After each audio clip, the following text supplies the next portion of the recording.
of The Void. Hey, I'm Christina. Welcome to the Void podcast. We have a very special guest today, Misha Mansoor of Periphery, of Bulb. He's a man who has put an enormous amount of music out on the internet over the years, I think. Yeah. Excitingly is releasing his very first solo album with Bulb this week, which is pretty exciting. Yep. That's all correct. Psyched, Misha? Are you psyched? I am. It's been a long time coming. Like, I've been talking about doing a solo album. It's the one thing I haven't done, I find it very intimidating. I found I enjoy collaborating with people a lot more than I like writing alone. And even though I do write a lot alone, oftentimes it's with the idea that it would sort of get completed with other people. Yep. So I've been talking about and teasing the idea, and maybe in the back of my head telling myself I was going to do a solo album for like the better part of 15 years at this point. And it finally got done. So yeah, I'm pretty excited that it's actually coming out. It's real. It's coming out next week. We've been releasing songs.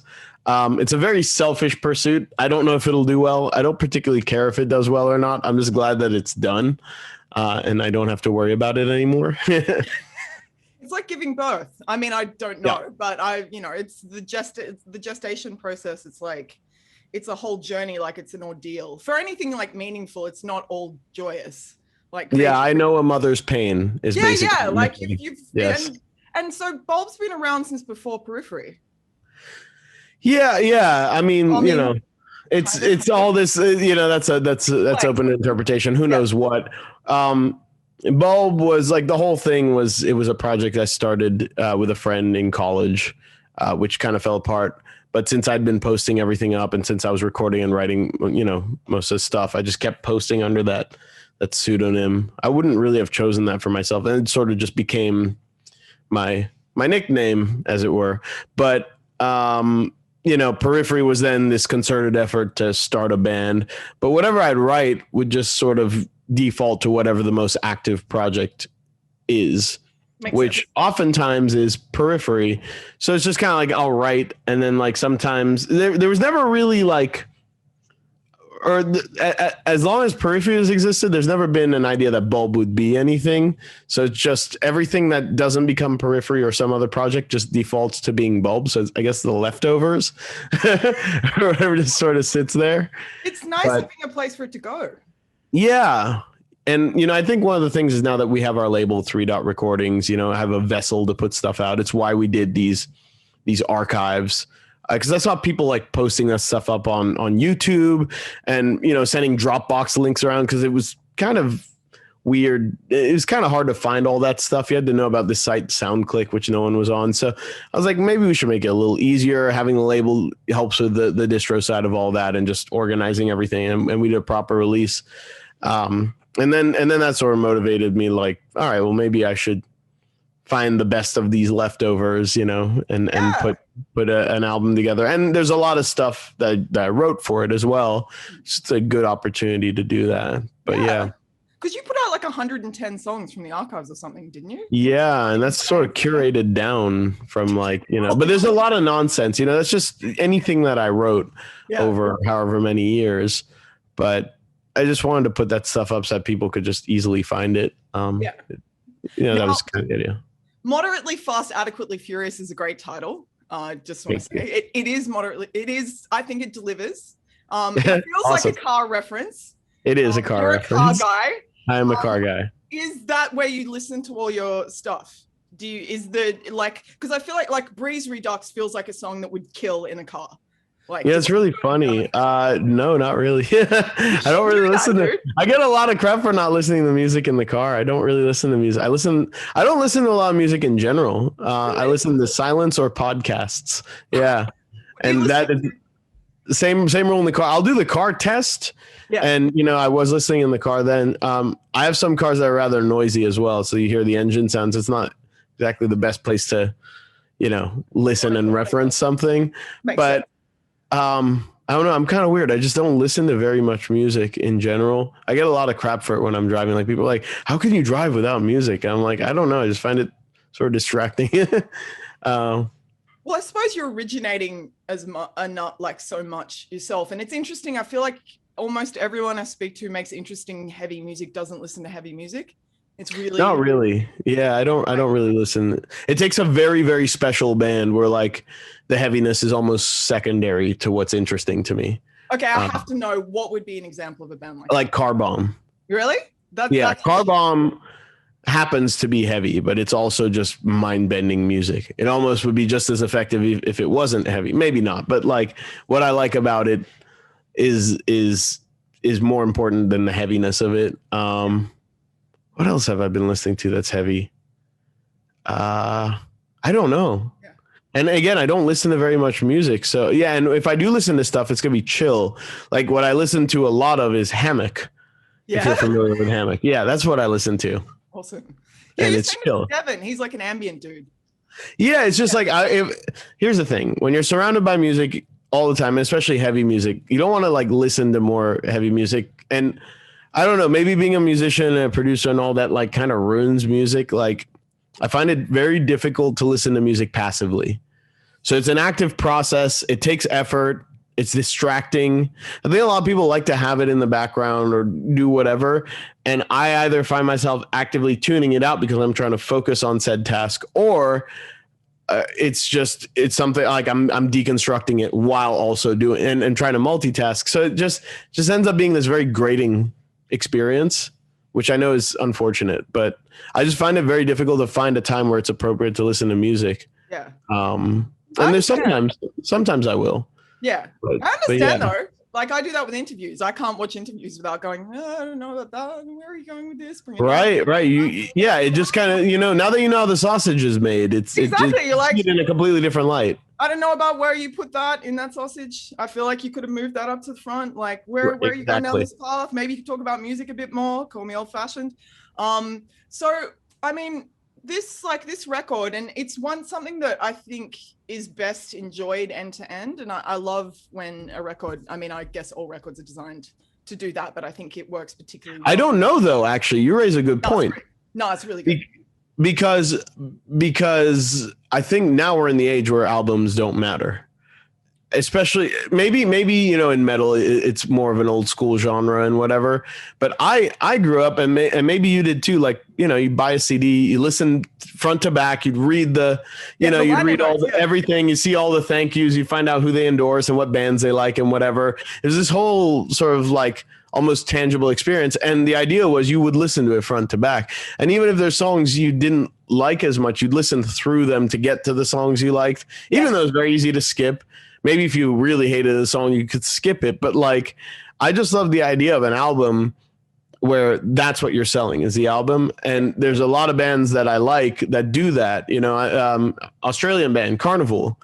I think listening to Sound Awake, you can tell that was designed to be an album, designed to be listened as a whole experience, even though they're all amazing songs. And I really respect a band that does that. And it's how I like to consume music. So it's also like all the Periphery albums are like that. Pretty much anything we do, we'll have interludes. In fact, we try to coax people subconsciously into listening to it from beginning to end by not really allowing for a lot of silence. We have interludes. The track arrangement is all very deliberate. Everything is designed so that like, if you kind of are listening for silence to move to the next song or shuffle or another band, you're not really given that opportunity. That's really interesting. Did you take this approach here or? Yeah, a little bit. I think I've been going so heavy on the interludes with a lot of other stuff. I actually allowed for pauses on this, but this was arranged.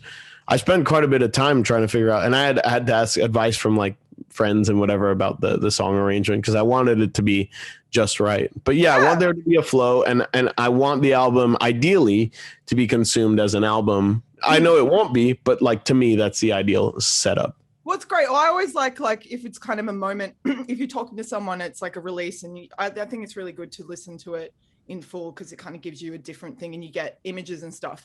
So you're obviously a composer, you spend a lot of time coming up with ideas and all this stuff.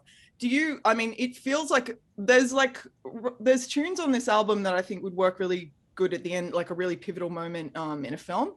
So like Echo Truthful, I don't know how to say it. Echo Teufel, yeah. I was close. I wasn't close at all. Close but enough. That would be sick at like a pivotal point in a thing. Do you see stuff like, synesthesia, where you see stuff when you with music? Do you have a visual element to what you're doing or? I hate to disappoint, but not really. You're an audio I'm just guy. doing what sort of feels good and sounds good. Yeah. I'm chasing something pretty abstract when I'm writing. Yeah. Which is just a flow state, like when you just hit the zone just right and you watch it sort of develop in front of you. Yeah. And some of the best ideas happen like that. It's very hard to coax. You could just sort of set the right environment. I tend to write late at night when there's no interruptions, and just some days you've got it, some days you don't. But like that's really what I'm chasing. It's a very selfish pursuit, and it's not even about the song. It's more about the experience of writing it. Really? So yeah. So the songs are almost byproducts. Yeah. But and then I develop and work on them from there. But there has to be something where I just feel good about it. Sort of thing. Yeah. And no, I'm not really like, I know that it can conjure a lot of stuff in other people.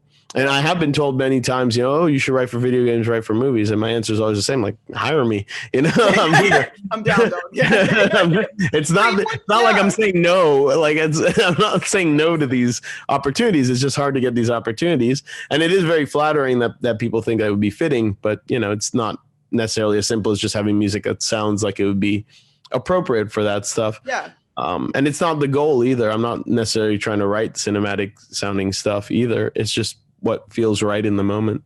Well, it's cool when that happens. It's a cool outcome. But yeah, I guess absolutely. I guess it's as well, it's like what channels you kind of oil in your brain. Like you'd have a very hardwired, like I did an audio subject at uni and I can't think in 3 dimensions in sound. And I'm a very visual, like timeline, so I have enormous respect for being able to think like that because my brain just doesn't work the same way. And it's a really interesting pathway, I guess.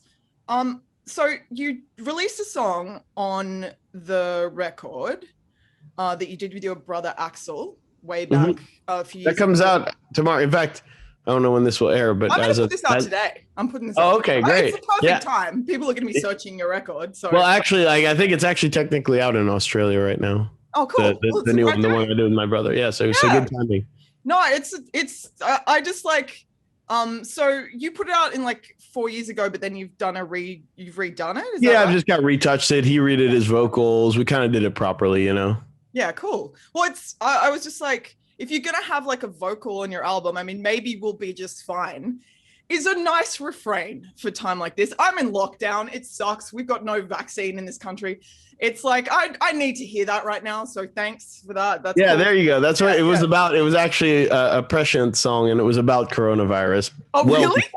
Yeah, of course. Well before it existed. So that's we just knew. We just knew. You guys are so prophetic. We are. We knew that this moment would come. We knew that you would need to hear it. So that's why. Yeah. So that's what it is. Yeah. No, it was really important. So when you were messing around with music, what?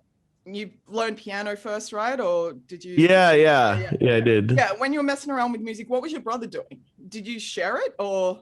Yeah, so I learned piano, but I hated it, and I didn't retain very much from it. It was something I had to do, so I know it wasn't something I wanted to do, and I wanted to play guitar and drums and stuff like that. My brother, who's 7 years younger than me, I'm the oldest, so I paved the way for him to have a much easier life. So he had all the things, and he had a guitar. Relate. I'm a firstborn. And I was.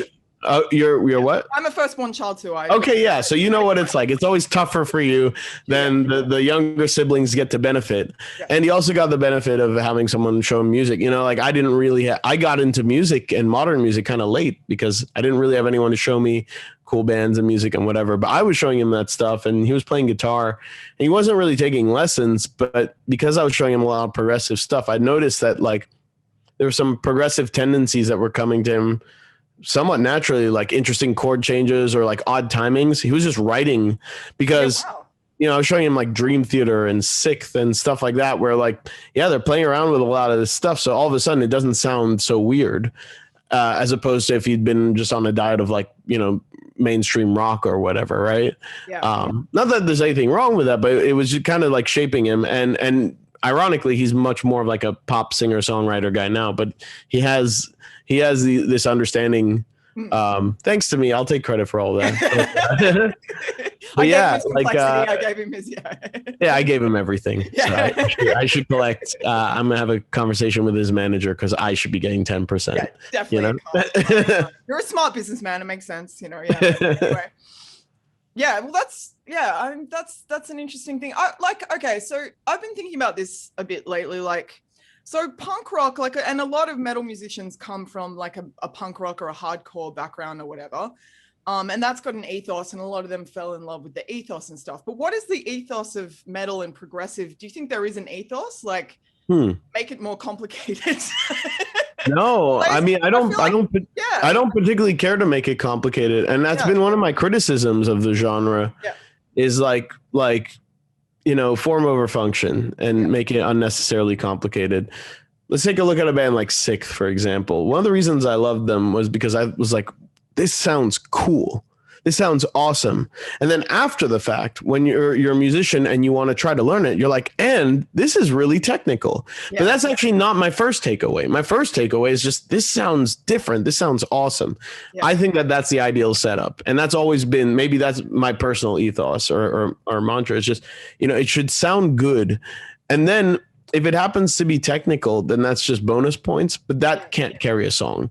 And I feel like the opposite happens with a lot of music that I listen to, a lot of modern progressive music and metal, where it's more of a look at me kind of thing. It's more of like a showcase of your talent, which is great. And I'm like, wow, that's amazing. I can't play that. Or that's so cool that you can pull that off. But there's nothing that really hooks me. If you can manage to do both, that's phenomenal. But to me, I'm always biased more towards just things that I think sound good. Yeah. And I think if you can do that with less notes, that's almost more impressive, because if you play very fast and if you craft a very notey, impressive section, which, I can do fairly easily, then I haven't had to put too much work into it. And it's going to be impressive, but just because it's impressive. If I can create that same sort of emotion or reaction out of 4 notes or 4 chords, that's so much harder to do. And that's a much more abstract challenge, because now I can't give you the recipe for that. You have to kind of figure it out. Yeah. So I would actually say when it comes to prog, what I like about it, the ethos I would have is that you could just get away with anything. Yeah.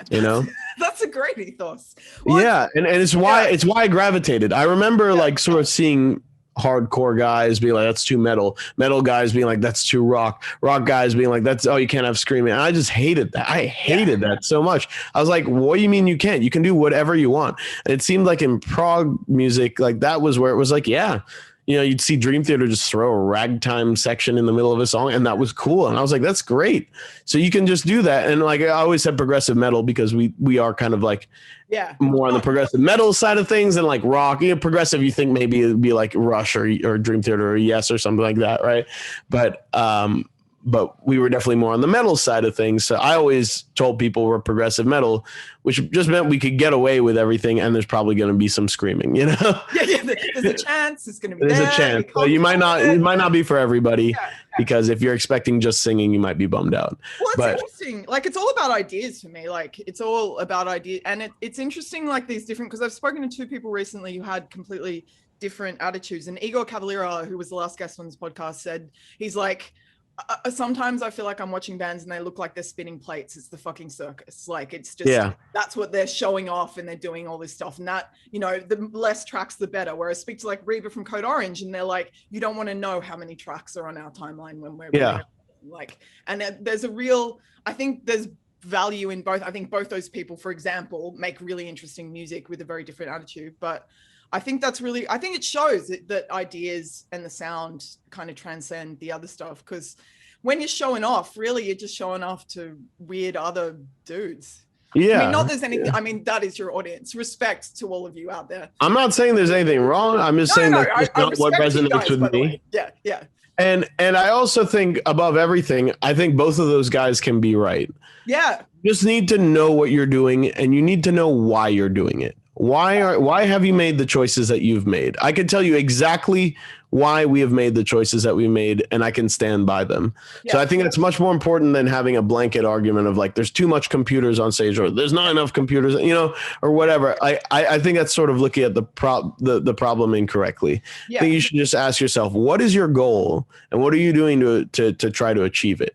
And the why matters more than anything else. Like that feels like what people get involved with when they become a fan of a band. It feels like the why is more important than anything else. Absolutely. It's the only reason, because there's no money in this damn industry and there's no promise of it either. So you're in this because of passion. Yeah. And it's very easy for that to sort of, get tainted by influence or the industry or whatever. And sometimes you need reminders of like, hey, why are we doing this again? So it doesn't matter what Igor Cavallero says or anyone else. Yeah. Really, you just need to ask yourself, like, why are you doing this? And what is important to you? And it doesn't, I'm sure there's people who give us a lot of crap. I mean, we got our bass tracks off a laptop, and that pisses a lot of people off. Yeah. Doesn't matter. I know exactly why we're doing it. Why are you doing it? Because Nolly was our bassist, and we spent years crafting a bass sound. And when he's a better guitarist than anyone in the band, and I was like, I want this bass sound, and it doesn't exist, and I don't know anyone who could create it except for you. And we're gonna work together over many years to create this, and we did. And when he left, it's like, I don't know anyone who's going to be able to own this. It complicates a live show as well, because we have such a good rapport as a group, and introducing a new element needlessly complicates it. We can have Nolly prepare bass tracks that sound exactly like him, but better, because they're studio prepped, no mistakes. So we actually sound better and tighter and bigger. And that is what's more important to me. Yeah. I don't care if there's one less person, if there's a person that's on stage playing bass. We're not pretending, some people have bassists on stage, but they're playing tracks. They're not even playing. We're not going to do that. We're going to be transparent. You're going to be hearing bass guitar and there's no bassist on stage. We're not lying to anybody about that, but it does sound good. It sounds better. And that's what's important to me. It sounds better in my ears. It feels better on stage, and it sounds better in the audience as well. Do you have like musical telepathy with those guys? Like when you're composing and stuff, do they kind of in like what you imagine they can play? Does that change what you write? Oh yeah. I mean, yeah, we have very good writing chemistry. Yeah. It's at the point now where I know that if I get into a room with the guys, and it's funny because I say get in a room as if we're jamming. We've almost never jammed. We're sitting in front of a computer, or maybe jamming with guitars and pedals and whatever. Yeah. But not the traditional way. And the end goal is to get on the computer and sort of commit to the idea. Yeah. But I know that songs will get written. Even to the degree I know it, I don't ever fully appreciate just how effective it is, because the last writing session we wrote way more, and it felt like we just played video games the whole time, which we did. But yet we had an insanely productive writing session. You're writing a new record. So much. You guys are writing. We're working on it, and we're taking our time with it, and we're having a lot of fun with it, and we're playing a lot of video games somehow. But but we're writing so fast that I was kind of giving a timeline of how many sessions we'd need to our manager, and we're gonna need like one or two less than what we originally thought we would need, because it's just coming together very quickly. Oh, sick. So it's efficient. But we are playing a lot of video games. Yeah, well, just want to be very clear. What are your video games of choice? There's always one that dominates every album. Yeah. Like Periphery 2 was Skyrim, which is still coming out every year. Periphery 3, I forget what was driving up. Periphery 3 was Destiny. Yeah. That was definitely, and GTA 5. This one is Hades. It's this roguelike. It's like kind of not, it's like a cult favorite game. It's not like a super, super well-known game, but it's seriously one of the most addicting games I've ever played. And Jake's been playing Final Fantasy 14 because he has a problem. But I should get into this stuff because I haven't played a video game since it was 8-bit. Maybe not. Do you like being productive? Do you like being productive and doing things with your life? Maybe if you're not into it, it's like drugs. Just don't, just say no. Don't start. Don't start. You got a productive life and career, and do you really need it? I'm already so far deep into it that there's no hope. Way home. No hope, no way out. It's just I suppose it's like, you can't start after a certain, like skateboarding. You can't start skateboarding when you're 25. I mean, you're less likely to hurt yourself playing video games, but way less. There's definitely way less. Yeah, definitely less violence, but yeah, but a lot more. Still, a lot of a time suck. You know, Yes, and that's the problem. That's the problem. I actually have not been playing many video games. It's a good way to sort of take a break from recording and to just put yourself in a different mindset. Like breaks are super important, and when you're doing something you love and that's fun, we've learned the hard way. It's very, very easy to burn yourself out. So breaks are important, and taking time, like when you're just feeling overwhelmed or whatever, just taking some time away to do literally anything else. Can be one of the most effective tools. Because you can't get into flow state if you're just consistently. No, of course not. And it's you're not gonna get there by forcing anything either. You know. Yeah. So sometimes we recognize like, all right, we're just stuck. Sometimes your brain just needs to process. You're so close to the thing. It sounds like shit. Everything sounds like shit. Everything sucks. I'm usually the one like producing these sessions, so I'm like doubly depressed about it. And we go just take a break, go eat something, just take a break. We come back. It's like, oh, it's not so bad. And I think I see how to fix this. Well, it's like that meme or whatever. It says the creative process. It's awesome. This is awesome. This is shit. This is awesome. This is shit. Like, okay, I'm here now. It's good. It's not like a fun process to make something amazing. Like it is on some, obviously it is on some levels, and it's fun because I've got a good group. It is also one of the most draining and taxing things. And we went nonstop, and I went straight from that into the Haunted Shores session. So double session was pretty hardcore. I was pretty brain dead at the end of that. Yeah. So you've got a lot of things, like different places to go. Getting all of this stuff, like creating this Bulb record and stuff, does that change how you're approaching the Periphery thing? Like you're kind of going, well, I've gotten all this out of my system. Like, why is Periphery is kind of its own beast, and like I don't know what Periphery is gonna be or what it's gonna sound like. It's just gonna sound like whatever happens when we get into a room and whatever stuff we're stoked on. The only limitations being like, can we actually play that? You know, like we want. No, there is a sense of responsibility with Periphery that there isn't with the other stuff, where it's like, well, we're gonna need to perform this live. Yeah, is this something that can be performed live? Is this something that'll be effective and that will sound good live? And we can sort of use our experience to help with that. So that's the context. You have this freedom when you're doing solo projects and side projects. Like Haunted Shores is over the top, like tech death and black metal stuff that like, I don't know the drummer that could play this. There probably are some, but they'd be very specialized. We can't perform any of this stuff, and that's great. There's no responsibility. We get to just write what we want, and it can be as over the top and extreme. And this new stuff is definitely taking advantage of that. So it's really just like some parts are just insane. But that's fine, right? It's fun. And it's the same thing with Bulb. Bulb can be stuff that I write with no consequence of ever having to worry about like, oh, how would I perform this live? Doesn't matter. You're never going to perform it live? No, I mean, never say never, but there's not any plan. Starting a band from scratch sucks. God, I'm not going to start another band. God, this is the last thing I would ever do. You've been married to those dudes for years. Like No, I've got my band. We're good. If that ends, I'll just do something else, you know? Yeah, it's fine. But you've got your guys. You could never convince me. I'm too jaded and I know too much to ever try to start like an actual band over again. God, horrible. Obviously you've taught yourself a lot of stuff. What has been some of the things that have changed the way you do things the most, like stuff that you've learned over the years? I mean, that's kind of a big question, but under what sort of lens? I don't know, musically, business, I don't know. It's very broad. I just say like experience comes into play with all this stuff. And sometimes you have to make the mistakes the hard way and learn the lessons the hard way. It's always ideal when you can learn from some other people's mistakes or advice. So I do try to get as much information as possible from others, but you have mentors.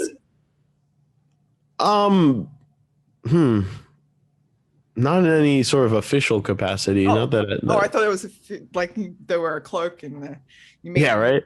I think you just use people as mentors where it's appropriate. You sort of learn from people who are successful in the ways that you want to be successful, or you recognize where they are in authority and sort of take what they have to say. But so much of this is just the experience of it. You know, they say, for example, you could practice all fucking day long. You could practice forever. and you'll just be really good at practicing. The only way to be a good band on the road is to go out and tour. You know, there's no substitute because it's such a different scenario. You're not ready for the adrenaline. You're not ready for everything the road throws at you and the rigors of playing on stage and whatever. Yeah. I mean, maybe terror, excitement, adrenaline, whatever you want to call it, whatever happens, you don't even know. Yeah. So the only way to really understand what it's like and how to improve at it is to just do it. So much of this, it'd be great if there was some quick sentence or some neatly packaged thought that would sort of capture it. But really all it is you have to just go out there and experience it, and you have to go and make some mistakes, because generally speaking, musicians are very stubborn people. I certainly am. And I don't receive advice sometimes as well as I do by just making the mistake and learning, okay, don't do that again. Yeah. That's a much more effective teacher. That's a good human life thing. I mean, that pretty much is the way we learn in short. So I should probably know that, but you know, it's good to know. Like, it's good to know where people get their ideas from. You know, you've clearly made some good choices over the years, and like, I'm trying to, and I've got a good team. I think also having a good team around you, having good people. It's important. You know, I love my band members. They're the people I'm closest to in the world. Yeah. Our team has been refined. So our current manager is such an integral part of our band and label. I couldn't imagine any of that running without him. Yeah. And that's in stark contrast to our previous manager, who was maybe one of the worst managers ever. I don't know, but definitely not a good one, you know? Yeah. So learning what a good manager is. We didn't know any better at the time. And then also getting everyone either on board or just making sure we control the aspects that are important to us. So we own the label, so we get to do things on our deadline.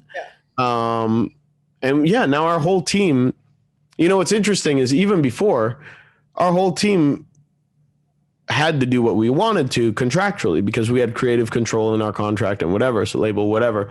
But still, butting heads creates stress.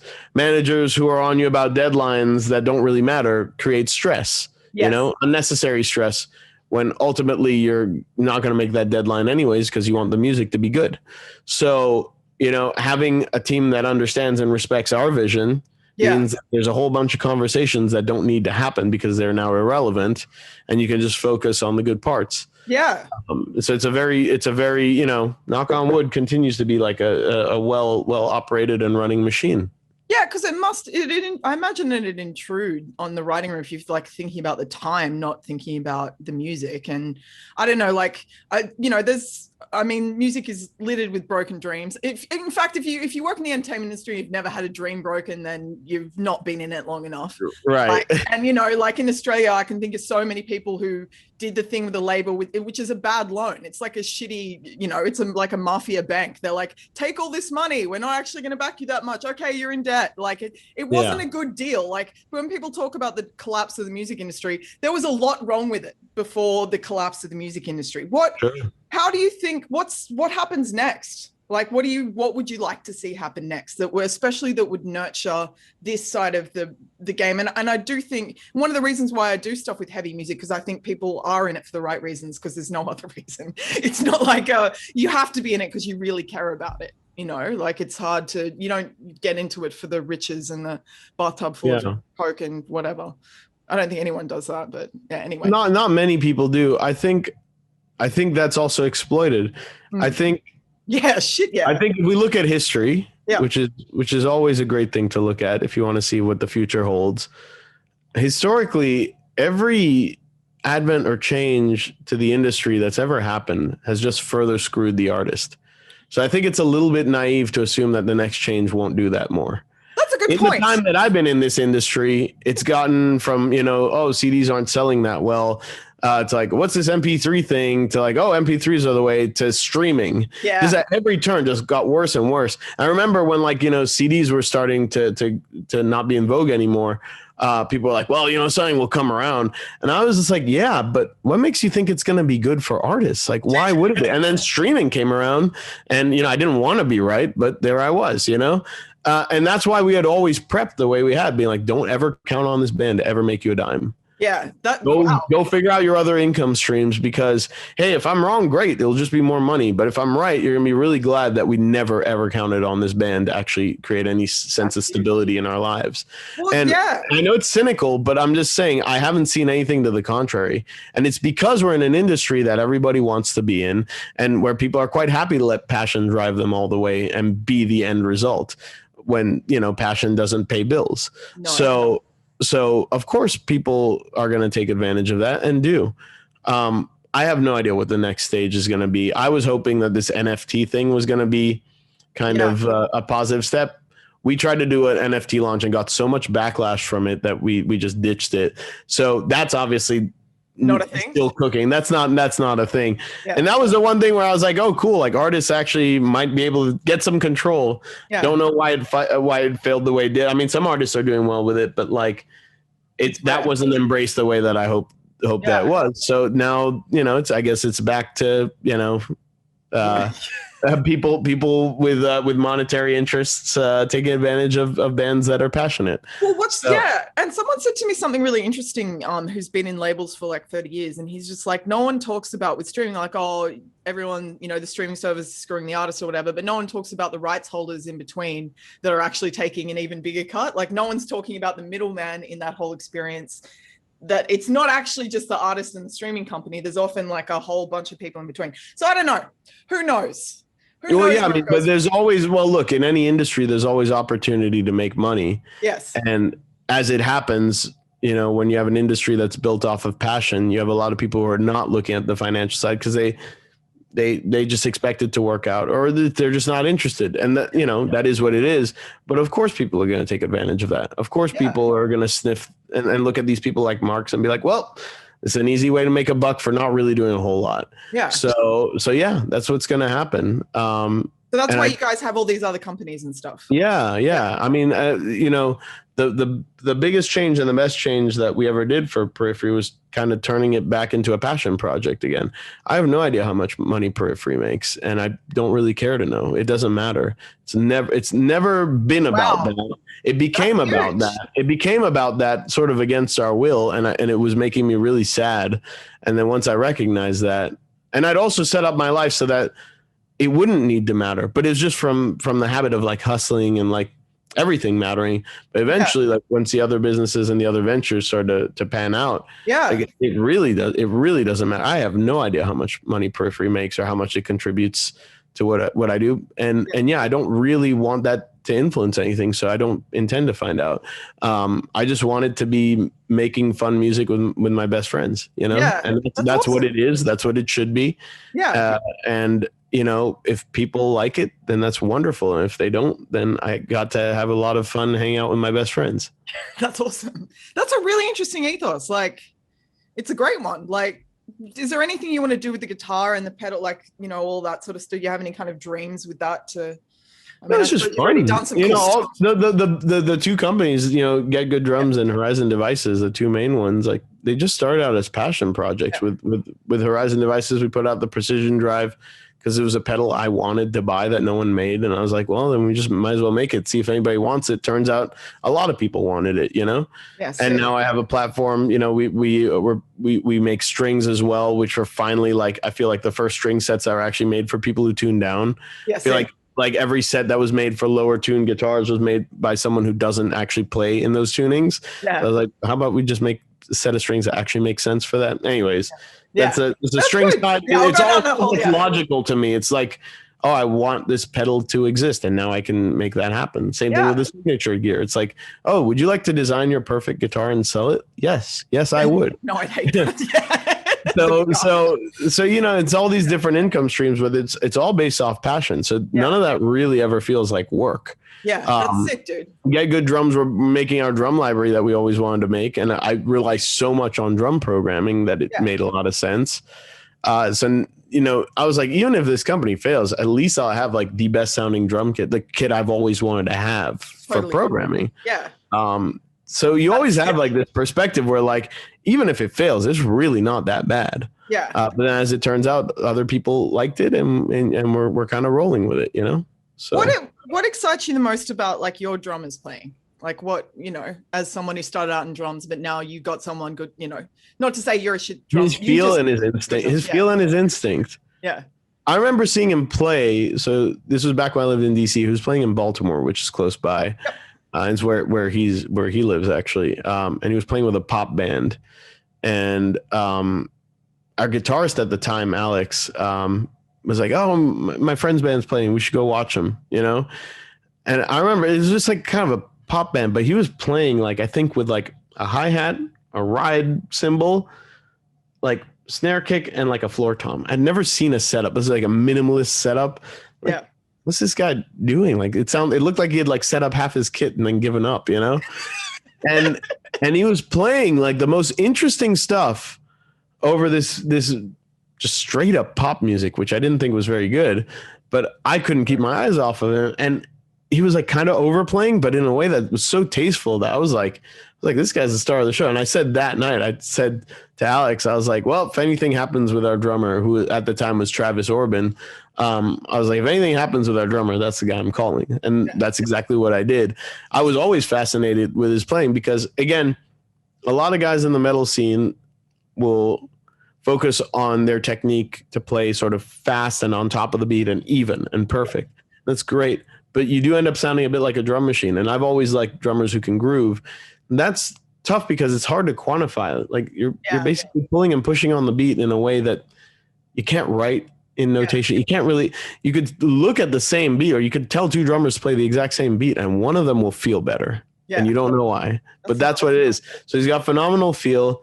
And, he actually wasn't really familiar with the metal stuff. Like, I think we were the first band where he really started to take the double kick stuff pretty seriously. Yep. And he wasn't particularly good. He'll tell you to this day it's probably his weakest aspect as a drummer. And he's like challenging himself, and I'm throwing stuff at him with the Periphery stuff to challenge him. Yeah. But him and I have always been on the same wavelength. Most important is like, we get along, on every level, but more importantly on a musical level where we have like a shorthand about like programming. Like he trusts me to program. I trust him to take it and do his own thing. And it just always works. Yeah. And it's really handy. It saves about like 20 conversations, the fact that we could just have this trust and this shorthand. We just like a lot of the same sounds, and we hear drums in a very similar way. So it just makes it very easy. Sick, dude. Well, it shows that, you guys have this, I hope so. I hope so. I reckon, and he's very adaptable. Yeah. Let's just say, like, I've seen him play on less than ideal setups or stuff that he didn't want to play on or whatever, and just still kill it. It's nice to have a dude who could just play on literally anything and figure it out. He'll figure it out. The human element. Yeah. You're a computer guy, you got some good human elements. He's kind of, it's like I'm like composing this stuff like on the computer, and he is bringing a very human element to the table. Sick, so yeah. What do those guys think of the solo album? I mean, I think they like it. I sent it off to them, for advice, and they were helping me arrange the tracks and whatever. They had nice things to say. I don't trust anyone. So I don't know. I'm sure they think it's fine. Yeah, I mean, they're not going to say like, dude. They're not going to say it sucks. I don't think. I think if it really sucked, I think if there was a song that was really bad or offensive, then they would say. But I think they thought it was fine. Can I ask you something real quick? And can we go through the tunes and you tell us one thing we might be surprised about each of them? Sure. Okay. Sure. Though funny enough, I'll tell you one thing right off the bat. For the vinyl, I did a write up for each song, and actually, you've already done it, so yeah, it's great. And there's a fun fact at the end of each one of those, but so I might double up. I don't know. I have to see. Well, not everyone's going to get the vinyl. Some people get the vinyl. They can enjoy the fact that they saw you say it as well as get it in writing. It'll be on YouTube as well in the description. So let's see if I nail this or not. Okay, let's do it. Okay. Come up with new stuff. Okay, except there's some things I'm going to say wrong because I don't know how to say. Is it prone? Unleash. Oh, ponies! Unleash the ponies. Unleash the ponies. Redux. Yeah. Get in there. That's an old song. I was trying to like get good at like alt picking on guitar, and I wrote this like really technical song. It's old, and I've always wanted to do it justice. So that was a pain in the ass to get together, but I'm really happy with how it came out actually. Yeah. So okay, yeah. Echo. I've done it again. Echo Teufel. That is literally just the name of two pieces of gear. So I have this crazy guitar called a Teufel. It looks like an art piece, but it actually is a really good guitar. And I have that plugged into, well, you can't even see it here, but this old Echoplex, which is like probably as old as my dad. And like, it's just a tape echo unit from like, I think the 60s or whatever. And it has so much mojo. And I was just putting the two together and like, I came up with this idea, and that like was how the song started. That song does have mojo. That song does have mojo. I'm glad to hear it. Yeah, it's cool. Breeze Redux. Breeze was named by my mom. I showed her the original demo for that, and she's like, "It sounds like a breeze." I'm like, "Cool, you've named the song." And that's a song that I've always like. That's a cool song, whatever. Yeah. But like the fans love it, and they were like it was like one of those ones that I might not have put on the solo album, but I almost had to because it would have been a bummer. Yeah, I reckon it's one of my favorites for sure. And really okay. Yeah, it's modern. I still feel like it's probably the most meh on the album to me. Yeah. I've always thought it was fine, but like people like it, so that was a crowd pleaser. And I know that like I would have gotten a lot of backlash. Figured it was less work to re-record it than deal with backlash, so I re-recorded it. Yeah, what is like actually just side note, what is the relationship? How do you find the relationship with the fans? How much does it? Yeah, Periphery and me in general, like we have very intense fans, Yeah, you do. And that's a double-edged sword, but generally I'm very grateful for having that. I think it's why we've had such success. Like, and success is a relative term, any success, because we're not a big band. Like Periphery is not that big a band, but we've been able to parlay what we have into signature deals and whatnot because of how intense our fans are and how loyal they are. So I'm very grateful. It's not expected. I had no idea that we would have like intense fans like that, and generally speaking, it's been very, very good for us. Yeah, dude. But yeah, like they do get intense, And metal nerds are the best audience. So there we go. That song gets to be the crowd pleaser. That's my thank you to the fans. Didn't even want to put it on the album. Metal nerds are the best audience ever. They are. Channel. I do love their intensity. It makes for great shows. It means that at shows we have a great time. Yeah, absolutely. Have you ever been a crazy fan with anyone? Oh yeah. Yeah. What's your like crazy fan? Oh man, I punished the absolute hell out of Frederick Thorndahl the first time I met him. And next to me, although we hadn't met at the time officially, was my soon to be one of my best friends, Tosin Abasi, who's still one of my absolute best friends. And he was next to me punishing him as well.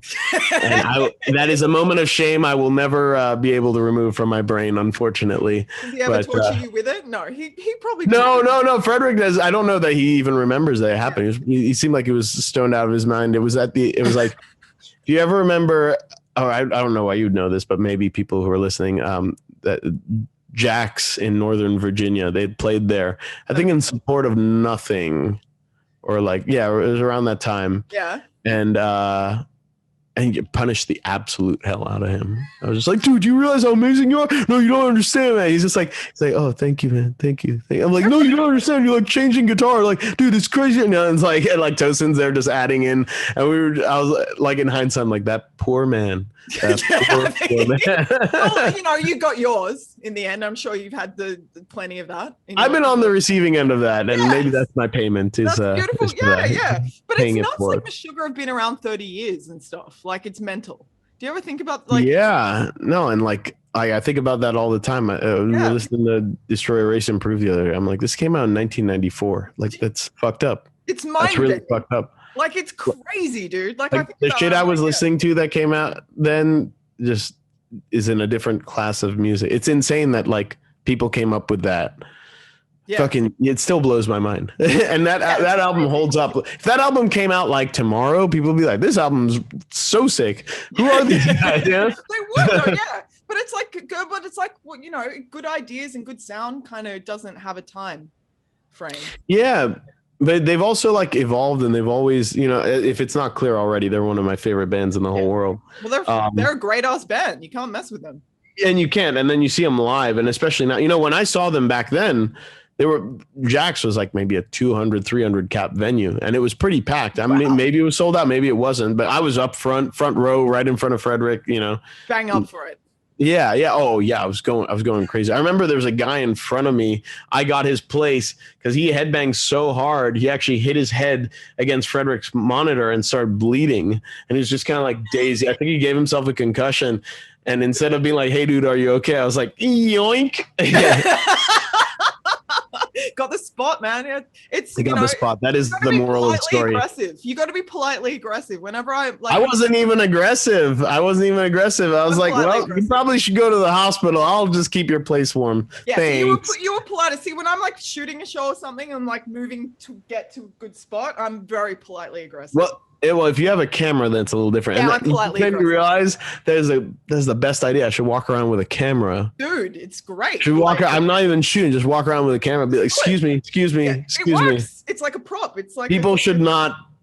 We should delete this part because then there'd be like 300 people with cameras that shows all being like, excuse me. No, I'm in front. Yeah. That's a side note. Okay. Parabolica, which is a song that you've put out with the cool. I put that one out. That one was like a demo that I did. I always felt like that one was the most likely to become like a Periphery song. Yeah. It just never like came to fruition. And sometimes I was like, you know what, this will be a good. It's a good like sort of what you would expect from me sort of solo album song, which is why it's the first thing we put out. Probably the most like. Sorry? You crowd pleasing again? Yeah, I wouldn't say it was crowd pleasing because it's just a song that I wrote as a demo for like my my amp plugin, and then I like kind of finished it up the way that I wanted to finish it up. But no, I'm very happy with the song. And I like where it goes, but it's sort of the most predictable. It's like what one would, if I didn't know what was on this album, I would expect it to sound almost entirely like that one song, which it doesn't. But at least there's one of that song on there, True. So okay. It fulfills its role. Two Brothers. I mean, is that about you? You are. No, that's a Rick and Morty reference. From like that. That's how old that song was when that first season was coming out. Rick and Morty's really hard to get into if you've never seen it. Like I just tried to watch a Rick and Morty episode like at where it is now. Just wasn't your thing. You can't do it. Like you need to watch the Bush World Adventures one because it's Australian Rick and Morty. Really? That's where I'll start? Yeah, cool. Because I can't. It's not even an officially sanctioned Rick and Morty. This just crazy Australian animator did his own version, and it's one of my favorite videos on the internet. Really? Yes, he's one of Michael Cusack. He's one of my favorite people on the planet who doesn't know I exist, which is great. Well, it'd be weird if everyone. But he's Australian and he goes hard on the Aussie stereotypes. Like it's deep cuts. Like not like as an American, as in all my Australian friends are like, oh, he's going for it, and they love it. We've got so maybe that will be your Rick and Morty experience, which isn't even really a Rick and Morty experience. If you ever want to get a vibe on Australian anything, Batuta Advocate is the way to do it. We have a satirical newspaper that basically everything they say is not satire, like it's all real. If you ever want to get a sense of Australian culture, I love it. I love Australian culture. Yeah. It's hilarious. Like we're a ridiculous bunch of people. We're a bunch of criminals on You're a ridiculous bunch of people who are aware of how ridiculous you are and just own it. And I love it because everyone's ridiculous, but there's certain levels of denial about it, No, maybe British people being like such a good contrast. It's like the same amount of ridiculousness, but complete denial. Australians own it. They're just like, we're just wild and crazy. All right, whatever. Yeah, we have a country that like have like tons of things that can kill you at every step. All right, have a good time. Americans are in denial or not? Some of them. Yeah, you got about 30% who are completely got a mix of everything. Yeah. Like I'm well aware of how ridiculous they are, but there's a lot of people who are like, nope, country's great. Don't need to fix a thing. We're great. It's pretty. America's very big. It's very hard to generalize. I always say America is like having like 6 or 7 countries all in one that you say are all the same country, but everyone knows aren't really. We miss you guys. Like we haven't had any American rock and roll in a year and a half, and it really sucks. Like it. Australia is one of our best markets. Like we love going down to Australia. Yeah. I know. And especially like Melbourne, Sydney, and Brisbane East Coast. Adelaide needs to step their game up. They need to stop with that damn half-hour time zone bullshit. Like, who are you kidding? Hipsters of Australia live in Adelaide. I just insulted like millions of people, and I'm really sorry. And Perth is really sick. It's just far as fuck from everything. Oh, you know? dude, they're pretty much going to break off. Like, Perth is pretty much like, we want to succeed. They're the Texas. They're the Texas of Australia. We've got COVID in New South Wales. They're like, you know what? We're just going to put a hard border with you guys forever. Like, it's hard out. We're like, fine, East Coast, West Coast, there's beef here. Like, it's a real thing. Well, because the distance is real, because I think it's further from one of the cities from the coast there than like LA to New York, you know? Yeah. And there's literally, but the difference is like there's a whole America on that flight, whereas for you guys, there's nothing. So it's a whole anyway, we could go down this path for a funny place, and I love it. Welcome. We will be back. I will leave you with that. We will be back. One of our strongest markets in the world, like in general, like Sydney, Melbourne, especially, like two of ours. Those are two of our strongest markets just in the world. So we have to go there. We love going there. It's always a great time. It's always a good vacation. Yeah. But yeah, you know, now maybe we'll get some normalcy. Well, let's believe, you know. Yeah. We gotta believe, you know. Gotta believe. Foof Redux. Oh wait, no, I've skipped one. I've skipped Far Too High. Oh, Far Too High. Yeah, we already did. I did it with my brother. He's great. Whatever. Yeah, whatever, brother. Yeah, I showed him everything. Yeah, Foof Redux. Okay, so that's another one that I would have said is like sort of expected to be. But I was always proud of this song. I never finished this song the way I wanted to finish it. So I actually have two versions of this on the archives, Foof and Foof 1.5. This is Foof 2.0. And I feel like I finally nailed the song. I feel like I finally did it justice. I'm happy with it. So that was a very cathartic thing to put together. Awesome. I like that you have like phases of songs. Like you actually share, you know, like demos and all this kind of, you know. Yeah, it's cool. Like, I didn't see any reason why not to. I couldn't think of a legitimate reason not to. So yeah. Do it, man. When you improve it, it's like, all right, this is the better version. I mean, people do that with apps and like software and whatever. It's like, well, if I have a vessel to release it, I'm like, no, I did it better this time. We'll get an update. Cool. It's a software update. It is. It's software update on that song. Much needed software update. So that's the same with Press Enter? Same thing with Press Enter. Yeah. That song, I always liked that song for being an exercise in restraint, which at that point in time I was very bad with, and like sort of re-recording it again, I was like, yeah, like I like what I was going for here, and I just wanted it to sound good. I'm happy with that, the way that one came out.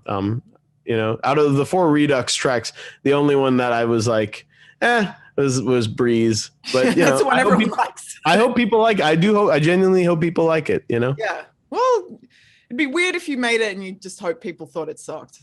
I mean, I don't think right. And I don't think it sucks or anything. It's just, I've never quite understood why people like that song as much as they do, but hey, to each their own. Upload apathy, download happiness. Those are 2 fun experiments. Yes. I really love electronic music. I'm not great at putting it together, but it's like it's a learning experience, you know? And I have an electronic side project with Jake called 4 Seconds Ago. Yep. And he's gotten pretty ridiculous at it. I'm trying to like up my game and find my style and figure out what I want to do. And I put these 2 songs together. These are 2 songs actually that I would say are very good for driving, and I have driven to them, and I find them very exciting to drive to. But those, I'm really happy with how they came out. They were Download Happiness was a bit of a labor of love, but like, I think those songs will not be for everyone. A lot of people will be like really shocked to have like 2 electronic songs. I don't think there's any guitar on those 2 songs, you know? Wow. That's interesting. Yeah. But I like it. I like it. It's fun. I love hearing heavy artists do interesting other stuff in electronic music. Like I love that Greg from Dillinger's side project, The Black Queen.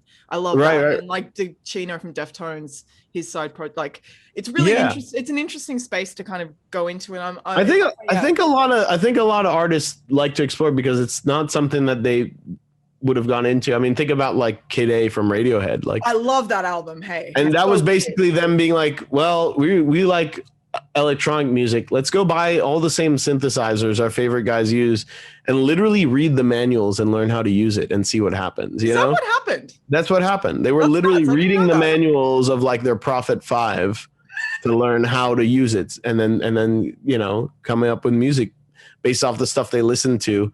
Yeah. Ironically, they were so big that people would listen to them and be like, oh man, Aphex Twin's ripping you guys off, not realizing that they were like entirely influenced. They were just trying to sound like it. But I think there's this fascination with it. And like what I love about it is I'm not good at it and I don't know very much about it. So it's a learning experience. I'm very well versed with my world and my prog metal and how to do it. And like I said, if I get in a room with the guys, I know that music will happen. With the electronic stuff, I don't know. It could be and often is a massive failure a lot of times. So it's kind of exciting to have that as just a completely different outlet, different way of thinking. I'm not limited by the guitar and its limitations. It's just entering in notes with the mouse and whatever.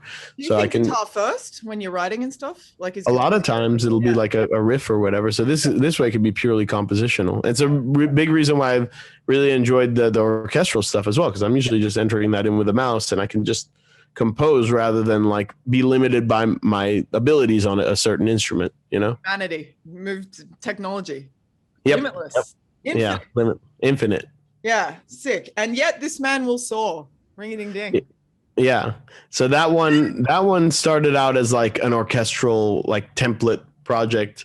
I did that in bed on a laptop to begin with, and then but I always liked the progression, and I thought it was gonna be like kind of an interlude track at first, but then it grew into this thing where I was like, I want it to like be epic, and then once it was epic, it was like this would be a cool way to end the album. Like I like to have like a good strong ending to an album, so I was like this kind of makes sense for that. So I'm happy with that one. You made a good thing. Hopefully. I'm proud of it. Yeah. Well, what? So where are all of your things? So Periphery, you're writing. Is there, are you doing anything with any of the other stuff, or is that kind of? Haunted Shores is writing right now. Yeah, sick. We're very close to putting an album together for that. I think we just need to record 2 more songs and mix, and then we'll be done there. Yeah, that will be out before Periphery for sure. Awesome. Jake and I are supposed to do some 4 seconds ago stuff, but that just comes down to scheduling. I've done a lot of music this year and I might be like tapped out. I don't know. I have to see how I feel. But then ask me again in like 3 months and I'll feel like a lazy piece of shit. And then I'll just be like, yeah, I need to write something. So, TBD on that one. But like that one will come eventually. I mean, eventually I do want to do that. I'm supposed to work on my Om project with Elliot, which we've always worked on, never put out anything official. We have more than enough songs. I just need time and creative energy to get it done. Well, look, the only good thing about COVID is how much music has come out of it.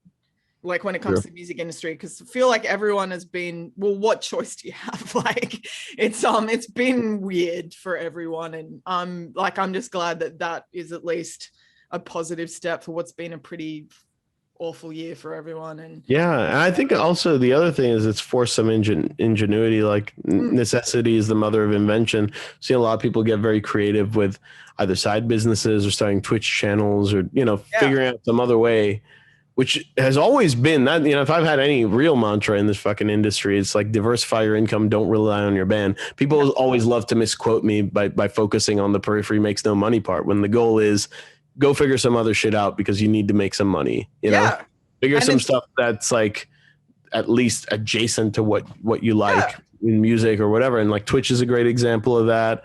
But I've been seeing a lot of my friends sort of like empowering themselves and, taking on challenges or endeavors that have led to some really cool results. And, as much as the pandemic sucked, they were able to take a really shitty situation and find opportunity in it. So I always respect the crap out of that. Well, that's cool. Yeah. Who do you think's done that well? Out of interest. Like, for example, Blake Richardson from BTBAM, he's crushed it with his Twitch channel. Same thing with Herman. Herman from Dragon Force was doing it before. He's a good buddy, but he's just become a powerhouse.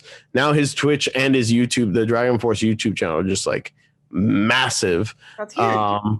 Jay from Tesseract has been crushing it with his Twitch channel. So I know it's a lot of Twitch channel stuff.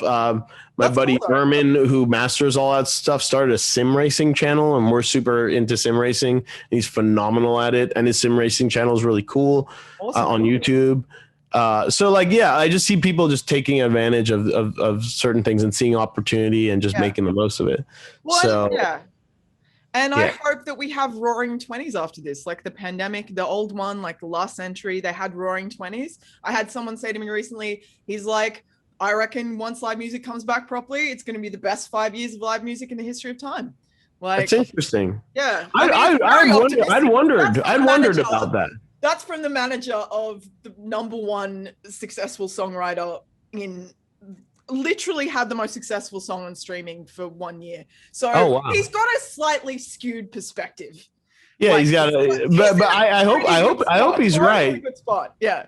I pondered this a bit because I was like, are there going to be these sort of like new sociological norms of like keeping distant from people? Is it going to be weird to be like in a mosh pit or a crowded room? Yeah. Like, or are people going to go the opposite? Or will it go the opposite way? Where they're like, nah, you know, and I think it'd be an interesting commentary on what it is that people actually want. Because I do think there's some good byproducts of this whole thing. Like there's a much bigger focus on cleanliness and like washing hands and like, you know, I was even in a place yesterday and like they have the self-serve soda machines, which is not something that exists anywhere outside of America, but yay, America. But self-serve, so that way you can have infinite soda, obviously. I don't need infinite soda. I think you do. Okay. So anyways, no, you don't. But now they have a touchless thing. So you just sort of hover your finger in this sensor and then that dispenses the soda. And I was like, you see these little touches here and there, touches being a very inappropriate word. You see these little things here and there that show that people are trying to be more clean. And like, I know people who are continuing to wear masks, even though there's no mandate, because they're like, well, I've been wearing this because of work, but I also haven't gotten sick in the last year. Like aside from COVID, I haven't gotten sick at all. So actually, I don't think the worst. No, not to my knowledge, I didn't. But just, you know, people were like, oh, didn't get COVID. And I also didn't get sick. So there's some people I know who work in like service industries or whatever. Like, I think I'll just continue wearing the mask. It doesn't bother me. And I don't like getting sick. Yeah. So I think it'll be interesting to see what happens with all of this. And ultimately shows and tours are coming back at the end of this year or, you know, in a few months in some cases, which is a lot sooner than what I expected. So we'll see. We're not going to be allowed out till like next year, probably. I'm a big Formula One fan, and the Australian GP just got cancelled.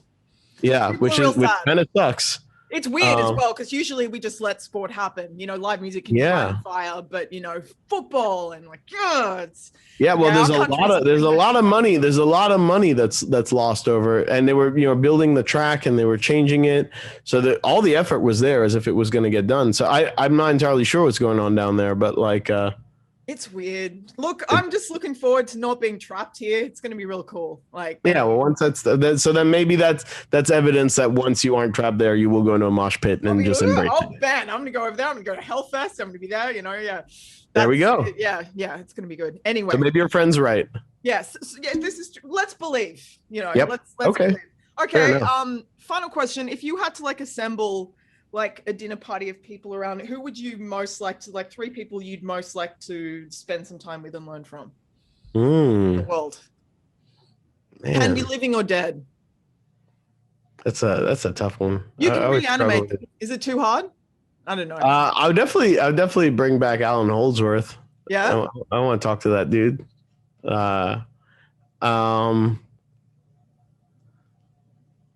It is a hard one. Maybe Stephen Hawking. That's a good one. He could dumb down some stuff for me.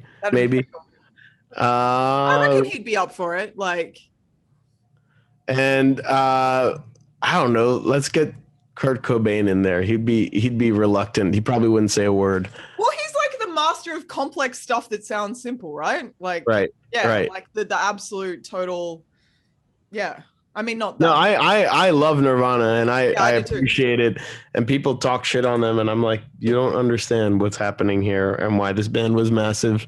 Yeah, and I could write an entire dissertation on why that band is genius. Really? Oh yeah, absolutely. That's an interesting. Yeah, no. What they did, very simply, what they did was they were able to reconcile really, really adventurous chord progressions that even by today's standards, no one can do or copy. Yeah. And they were reconciling them with almost nursery rhyme level simple vocal top lines, Sick. you know? And like in a weird way, like, I mean, it's a much more complicated version, but it's like what Dirty Loops does on a jazz side, where it's super complex chord progressions, arrangements, and syncopation. The top line's really, really simple, sing along, get stuck in your head. But yeah, that's like every Nirvana song. If you go and examine some of those chord progression, they're fucking wild. Yeah. And Ghost also does that. What? Were you ever a grunge kid? Did you ever have a phase? Oh, I loved Nirvana. I loved Nevermind. Yeah, I wasn't like a grunge kid. I didn't love every grunge band. I think I liked Nirvana because of that. I just didn't have the vocabulary to explain that. But I like bands that do that. So I got into Ghost for the same reason, because they were doing the same. They're doing exactly the same thing. Really? I'd never heard them exactly. aligned. Wow. Sorry? I've never heard the Nirvana and Ghost aligned before. I know. I'm just saying I hear the exact same thing in their music, which is that, I mean, like stylistically or whatever, like if you just take off the veneer and you just look at what's going on, really interesting chord progressions, really adventurous chord progressions that musicians like me would fawn over, that you'll never notice are as complicated as they are, because the top line, which is what you hear, is actually really simple, really catchy. Maybe 2 or 3 notes get stuck in your head, you know? Sick. That's awesome. Well, so that's I feel like that's a good place to that's a good place to wrap it up. A good place to wrap it up. Yeah. Well, thanks, Misha, for coming on board and joining us. We're coming back. We've had a little hiatus. We're back in the game. Yeah. It's good to have you. Yeah. Then thanks everyone out there for watching. This is The Void. It's Misha from Periphery. He's got a new album called Moderately Fast, Adequately Furious, and it is. Right. Get on it. It's cool. Yeah.